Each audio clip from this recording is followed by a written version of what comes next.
Welcome to the Pharmacy Frontiers podcast, a podcast dedicated to the profession of pharmacy. Today, we're excited to turn over the podcast to the students from the St. Louis College of Pharmacy at the University of Health Science and Pharmacy in St. Louis with their podcast titled Dose of Knowledge. We give credit to Professors Stephanie Lucas and Terry Wahalik for mentoring these students for these leadership podcasts. Let me remind everyone that the Pharmacy Frontiers podcast is available for streaming on your favorite podcast streaming app, whether it be Apple, Podbean, Spotify, or YouTube. The comments and opinions shared today are those of the hosts and our guests and are not official statements of the Missouri Pharmacy Association, Mitchell Pharmacy, Mercy, nor the University of Health Sciences and Pharmacy in St. Louis. Now let's hand the microphone over to our students. Imagine this, your child burning with a fever, covered in angry red spots across their skin. It starts with a cough, a runny nose, easily mistaken for the common cold. But this is no ordinary bug, and it's just getting started. Now picture this, the fever spikes to a dangerously high temperature, their eyes become sensitive to light, the rash deepens, covering every inch. Complications arise, pneumonia, an ear infection that can steal their hearing, and swelling of their brain, leading to seizures, brain damage, or in the most tragic cases, death. Measles doesn't play fair. It weakens the immune system, leaving your child vulnerable to other infections for months, even years after the initial illness. It's a domino effect, one illness opening the door to another. This is a horrifying scenario, but has the potential to become a real-life nightmare. Wow, that sounds terrifying. If only there was a way to shield them from this, to protect them from this disease. Actually, it's called the measles vaccine. Consider us your vaccine mythbusters, armed with science, a healthy dose of skepticism, and a mission to protect you from misinformation. So buckle up because we're about to debunk, decode, and deliver the straight facts on vaccines. Get ready to have your mind and maybe your arm protected against nonsense. This is Vaccine Myths and the Measles Outbreak. Brought to you today by Charlie Dunacek, Emily Zuber, Brianna Ramsey, and Julie Shin. We are second-year professional students here at the University of Health Sciences and Pharmacy, and more specifically, the St. Louis College of Pharmacy, also known as Stolkop. And today we have a very special guest with us today. Please welcome Dr. Jean Escudero. She has a Bachelor of Science in Biology, a PhD in Microbiology, and a minor in Immunology. Before we get started, Dr. E, we wanted to ask you, why do you think vaccine myths spread so much faster than facts that are backed by science? Well, science is difficult, and if people don't have education in science, it's often very difficult for them to understand complicated explanations of what vaccines are. But myths are simple.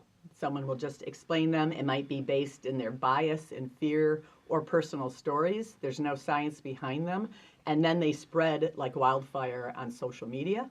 And once you hear it, and you hear it over and over, it must be true. And so that's the problem, is people who don't know the science behind it are spreading things that they consider truths because they heard it from someone else, maybe an aunt or someone who they love, and they continue to spread it to their friends, and there's just really no scientific basis for it. So now we're going to talk about a little bit of background on vaccines. To really understand why vaccines are so important for protecting people today, it helps to look at where the idea came from and how it actually works inside the body. Vaccines feel like the super modern invention, but the concept is actually really old, right? Exactly. The idea of exposing a healthy person to a small amount of disease to protect them from it has been around since at least the 15th century. Back then, to protect people from smallpox, they used a process called variolation, where they'd intentionally expose someone to dried smallpox scabs. That actually sounds kind of horrifying. Yeah, it definitely wasn't ideal by today's standards, but it worked well enough to inspire what came next. The word vaccine didn't come around until 1798, and it was derived from the Spanish word meaning cow. Cow? How does that tie in? So Dr. Edward Jenner, who is often called the father of immunology, discovered that by exposing people to cowpox, which is a much milder disease, it actually protected them from smallpox, which was deadly. That's how he created the very first vaccine. Since the word vaccine was first used, there has been a ton of progress. Researchers continue to refine how vaccines are made and how they can best protect us. Now, let's talk a little bit about how vaccines work. They are actually designed to imitate an infection, so your body can practice fighting it off.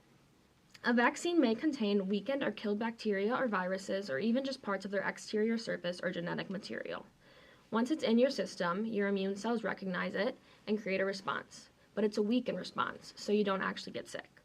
Then, later on, if your body ever encounters the real disease, it remembers exactly how to respond so it can fight it off faster. So it's kind of like giving your immune system a practice fire drill so it knows exactly what to do in an emergency without actually being in danger? Yes, that's exactly right. Vaccines allow the immune system to run through the motion and remember what to do, so it's ready in case the real fire ever happens. Even though the science is really clear on how safe and effective vaccines are, there are still lots of myths and misunderstandings out there. And that is exactly what we are going to dive into next, some of the most common vaccine myths and what the evidence actually says. First, let's talk about the fact that many people believe vaccines overload the immune system. This can be especially concerning when looking at small children and babies and the amount of vaccines they get. I've definitely heard that before. It seems like a lot of new parents are nervous when they see that long list on the vaccination schedule.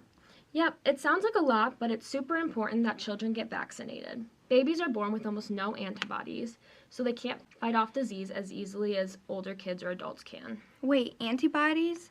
Those help the body recognize germs, right? Yep, antibodies are special proteins that your immune system makes to recognize and attack viruses or bacteria. Oh, okay. So since babies don't have many of those yet, they're basically starting from scratch. Right, that's why vaccines are so important early on. They help babies build up those antibodies safely without having to get sick first. Babies aren't born with no antibodies, though. They do get some protection from disease passed from their mom during pregnancy or through breastfeeding. But that protection is temporary. It only covers a few diseases and it doesn't last very long. That's why vaccines are such an essential part of early health care. They help fill in those immune gaps and protect babies during a time when they are most vulnerable. So are we sure their immune systems can handle all of that at once? That is a great question, Brianna, and yes, they absolutely can. Our immune systems are built to handle much more than a few vaccines at once. Think about how many germs we are exposed to just by breathing, touching things, or eating. The amount of viral or bacterial material in vaccines is tiny when compared to that. While we do understand why people worry, there is no evidence that vaccines overwhelm the immune system. In fact, there's more evidence to support the opposite, that following the recommended schedule helps kids build protection safely and effectively. And it is important to note that vaccine schedule isn't random. The CDC has carefully studied and tested it for decades. It is updated frequently as new data comes out. Even when multiple vaccines are given at once, it is still well within what the immune system is built to handle. While it may feel like a lot all at once, the human body is more than capable of handling it.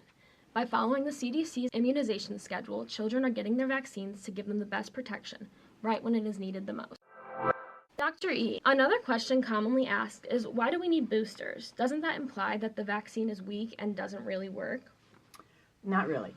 So there's two basic types of vaccines that we talk about. So one is the attenuated type of vaccine.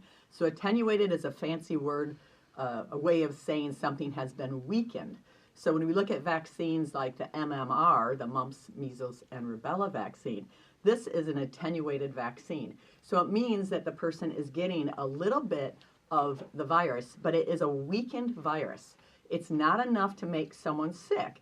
Now, in fact, some kids might get a little bit of a fever and a tiny little rash, but that goes away in about a day, and they are never infectious. However, it's enough to give the immune response, almost like a live infection, and it allows the person to respond to that. But it's very small, and there is about 1 in 100 chance that the first person will have what's called as primary vaccine failure.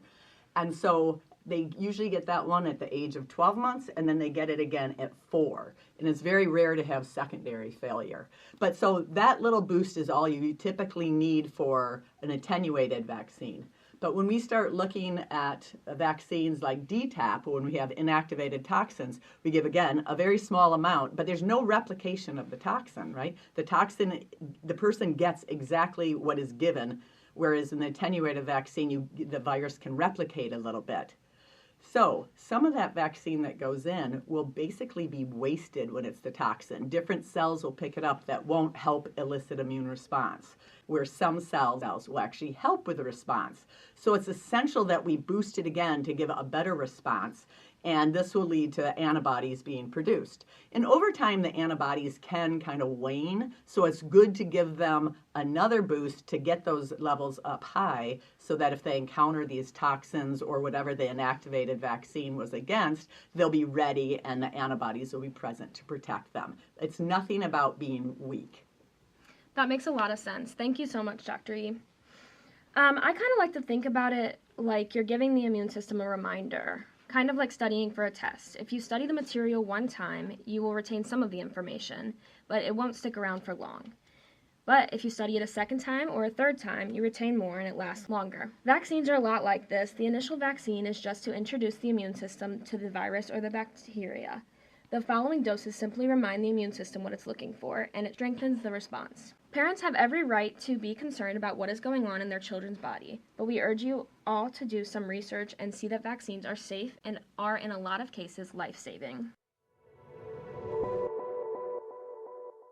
A lot of people worry about what's in vaccines. So let's walk through the facts one ingredient at a time and clear up some common myths using science and our pharmacy lens. It's true that some vaccine ingredients sound scary at first, but here's the key.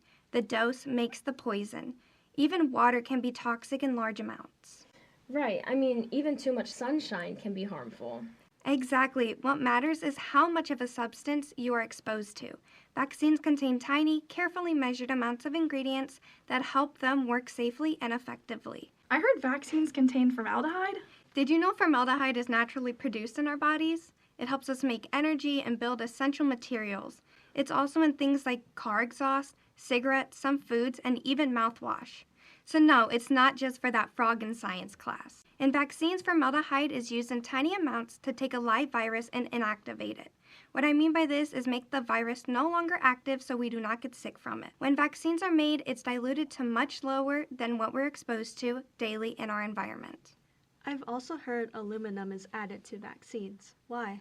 Great question. Adjuvants are ingredients added that help boost the body's immune response. Aluminum is one of the most common ones used. But here's the thing. We're exposed to aluminum every day in food, water, and even breast milk. The amount in a vaccine is less than 1 milligram, while the average person consumes up to 50 milligrams a day. It's also not added to all vaccines. Newer adjuvants have been created to target specific parts of the body's immune response, so that protection against disease is stronger and lasts longer. I also saw something crazy online about antifreeze in vaccines. That also sounds really scary. It does sound scary, but it's completely false. Antifreeze contains chemicals like ethylene glycol, which are not in vaccines. Vaccines contain ingredients that help keep them stable and safe, but none of them are antifreeze. So they're not just adding in chemicals for no reason? Yes, exactly. This myth likely came from confusion over chemical names and the use of thimerosal. Isn't thimerosal made of mercury? That sounds dangerous. Thimerosal is a preservative to help the vaccine from breaking down over time and losing its effectiveness. Here's the kicker. Thimerosal hasn't been used in most childhood vaccines for over 20 years, so there's no worry about any mercury in vaccines. It was used in some vaccines like the multi-dose flu vials. It contains ethyl mercury with an E, which is very different from methyl mercury with an M, the kind that builds up in fish and can be toxic. So ethyl mercury isn't the one we worry about? Yes, exactly. The mercury we worry about is methyl mercury, the one that comes from eating too much tuna fish. Ethyl mercury, the one found in thimerosal, is cleared from the body quickly, usually within a week. It doesn't build up or cause any harm. A lot of these myths, whether about formaldehyde, aluminum, or mercury, come from misinformation. This is false information that people unknowingly spread around.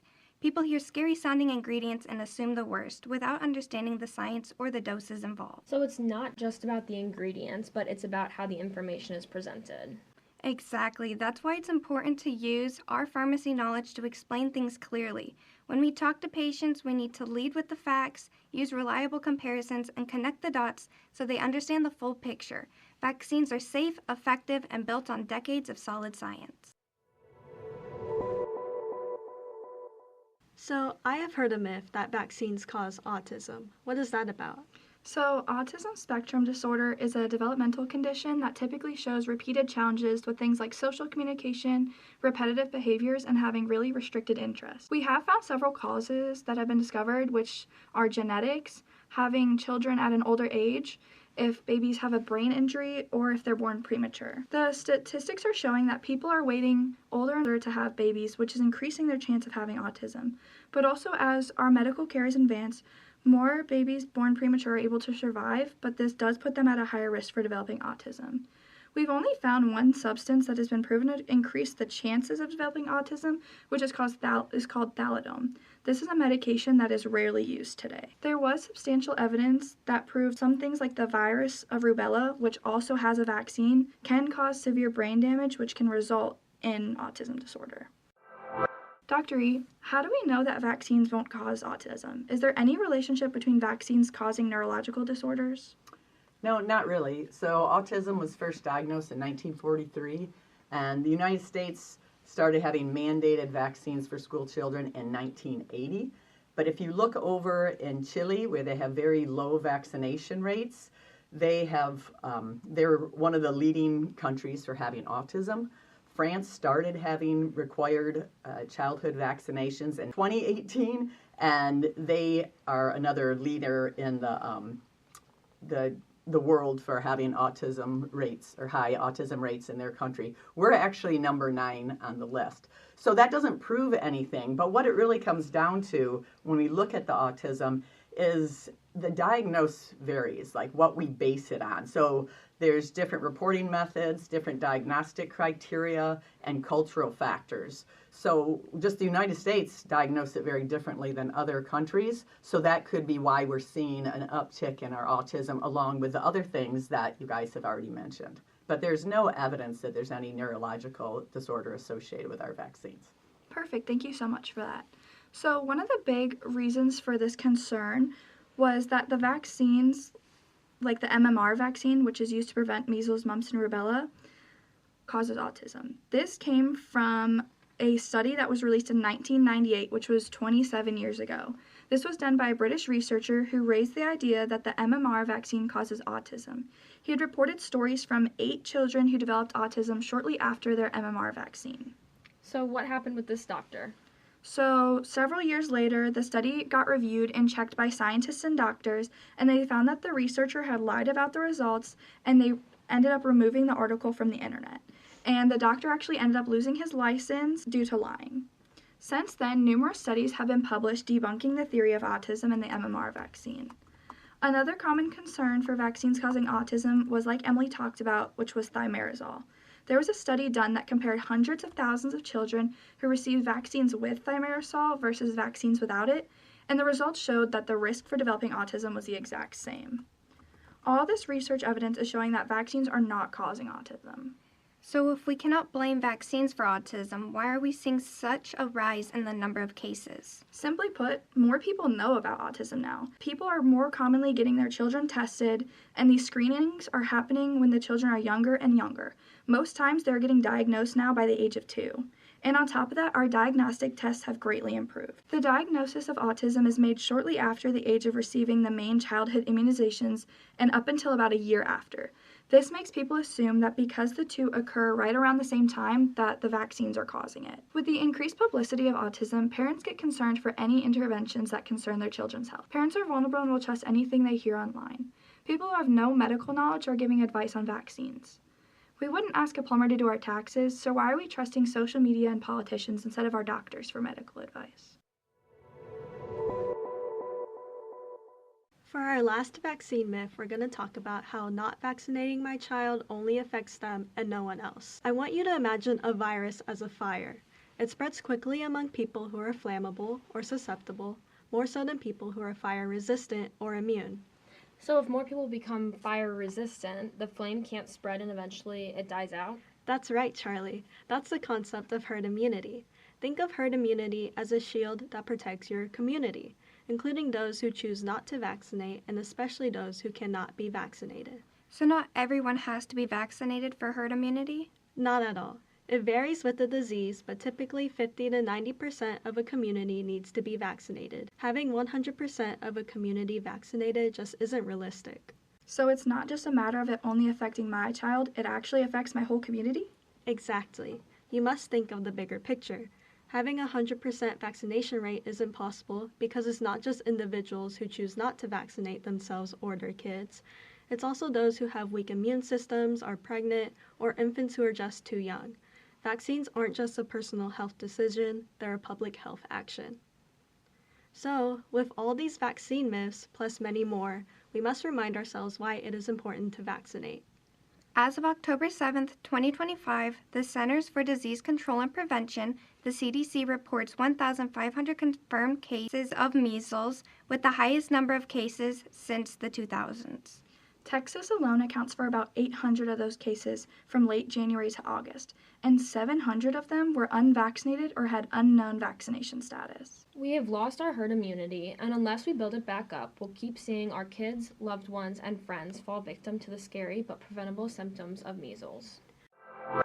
So the big question is, Dr. E, do you think we could achieve herd immunity again? What would have to happen to do so? So we can, and what you said earlier about the vaccination rates to provide herd immunity between 50 to 90% is true in most cases, but measles is different, and we need about 95% immunity or vaccination rates because measles has what's called a very high reproductive rate. A reproductive rate is meaning if I have measles, how many people will I give it to? And so the average measles patient will give it to 15 to 18 people. That's huge when you think of the flu as about 1.5. So we got to get our rates back up because it's not just the unvaccinated, it's also the very old, remember, whose immune systems don't work well. And like you said, immunocompromised and the very young.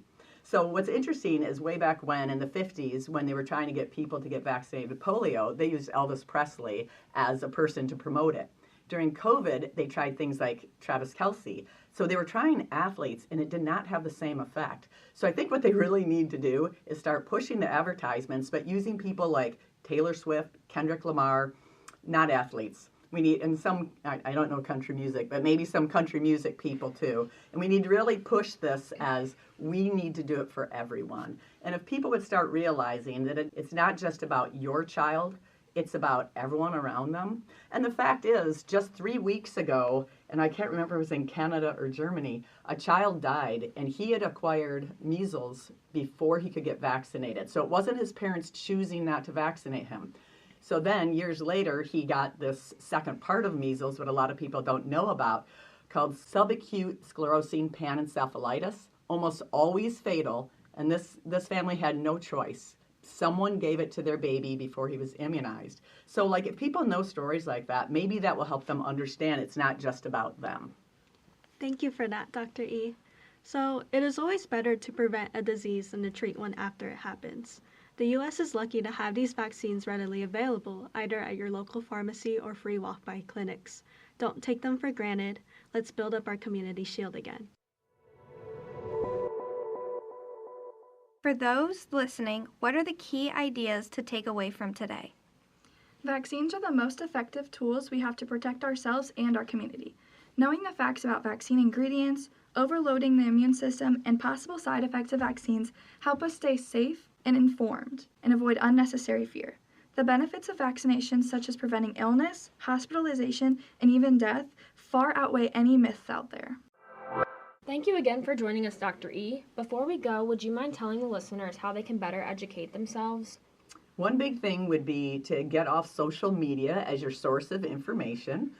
Everyone has the Google button. So one of the websites you could Google is by the American Academy of Allergy, Asthma, and Immunology. So that's AAAA, 4 A's and an I, .org/tools for the public. They will give you things about vaccines for myths and facts. There's also publichealth.org, and that's /public awareness. They have vaccine myths debunked, but there's all sorts of good information on those two websites about vaccines, not just about the myth. We will have these resources listed in our show notes for you to look at. And as a reminder for all of those listening today, it is so important to protect yourself, your family, and your friends. All you have to do is get your vaccinations and we can all stay safe and healthy. If you ever have any questions or concerns, ask your local pharmacist. We are equipped to give, educate, and advocate for vaccines. We want to thank all of you for listening. This is Brianna, Charlie, Julie, Emily, and we are your vaccine mythbusters. A big thank you students, for hosting the Dose of Knowledge podcast as part of the Pharmacy Frontiers. And thank you to our listeners for joining us today. Please share this episode with your friends and seek out other Dose of Knowledge podcasts on the Pharmacy Frontiers podcast page that can be found on your favorite podcast channel.